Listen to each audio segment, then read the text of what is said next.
Alors dans la péninsule du Yucatan, effectivement, les habitants et les touristes sont habitués à essuyer des tempêtes tropicales, voire des ouragans. Le plus fort précédent a été l'ouragan Vilma en 2005. Cela dit, ils ont tous quelque chose en tête. C'est un événement de l'année dernière, d'octobre 2023, quand un ouragan de catégorie 1 est rapidement passé de manière complètement imprévue en catégorie 5 et a ravagé la côte pacifique et notamment la ville touristique d'Acapulco, qui a été littéralement dévasté par cet ouragan.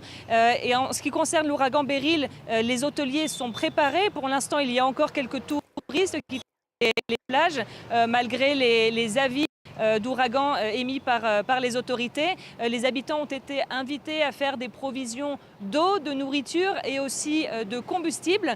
L'ouragan va passer donc dans les États du Yucatan et du Quintana Roo, puis va traverser le golfe du Mexique avant de toucher à nouveau les côtes mexicaines dans les États du nord du Veracruz et du Tamaulipas. On espère ici que l'ouragan ne va pas reprendre de la force, une force des ouragans qui va être d'ailleurs très intensifiée cette année par des températures exceptionnelles et un réchauffement exceptionnel de l'eau, enfin de la température de l'eau de l'océan Atlantique.